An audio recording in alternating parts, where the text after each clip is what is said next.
Growing up, I heard my parents, my grandmother say all the time, say, "Oh, your man stress will kill you," But as a young person, you kind of take everything people say lightly, and you kind of don't really fully understand what people are really saying. You know what I mean? But as you get older, you learn, you live and you learn. But I was given a class to teach, and the class is about stress. So I'm doing my research, learning about this class before it's my time to teach it.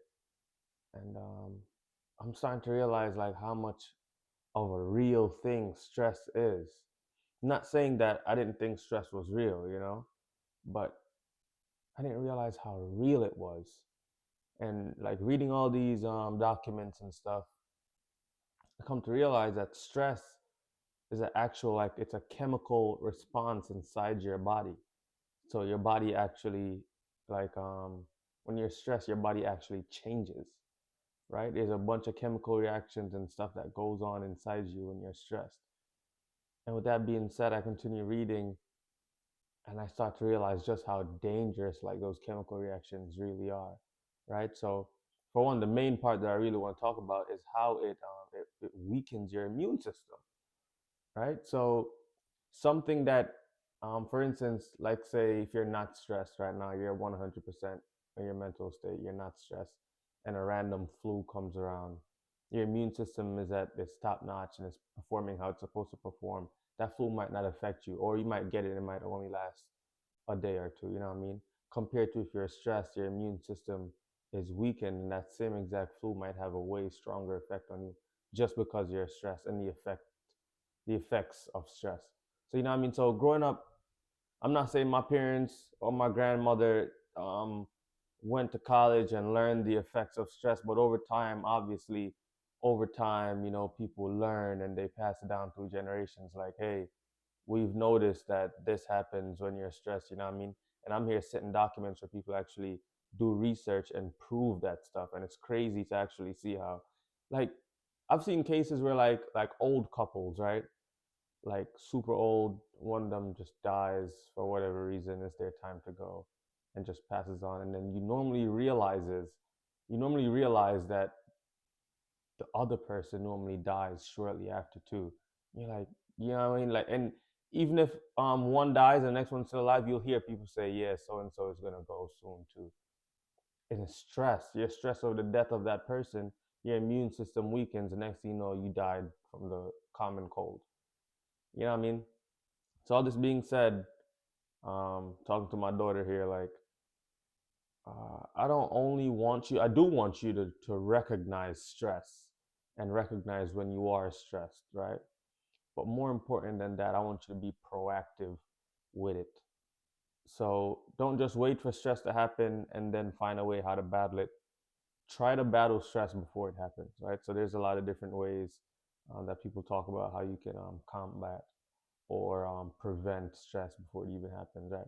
And like stuff like meditation, like people think of stuff like that like it's corny, or meditating like you're corny, or doing yoga, like little stuff like that through the documents that I've read, like stuff like that can help you to be proactive and not reactive to when stress actually comes, because we're human.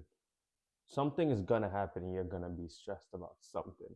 Everything in this life is not gonna be in your control. You know what I mean? So you're gonna get stressed about something. So the best thing that we can do is be proactive, right? So it's shown that working out, like short periods of extreme workouts, can help, right?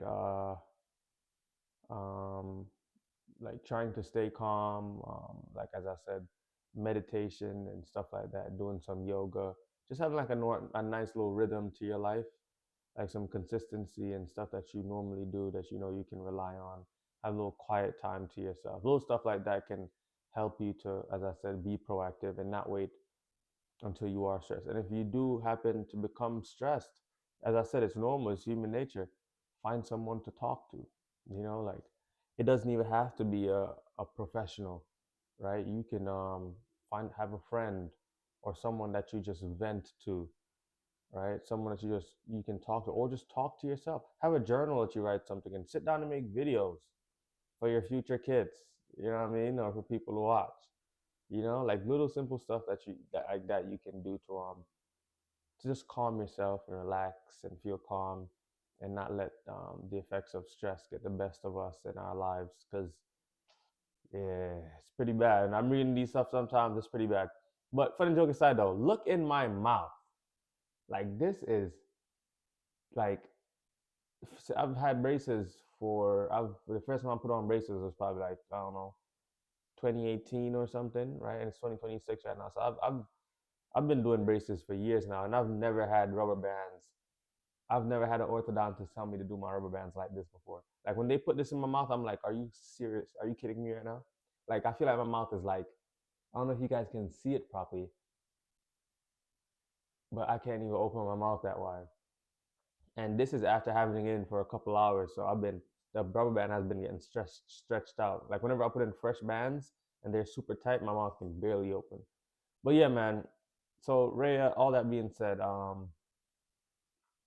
be proactive with the little simple stuff in your life and think about those little silent killers, those little chemical reactions that happen that we can't see, but they happen, and generations of people have noticed it over time and pass it down. And I'm passing it down from reading documents or a class that I have to teach. But try to pay attention to those little simple stuff in life and try to be on top of it. You know what I mean? But with all that being said, how's your day? How's your week? How's your month? How's your year? How's your life going? Yeah. Hope you're good, mama.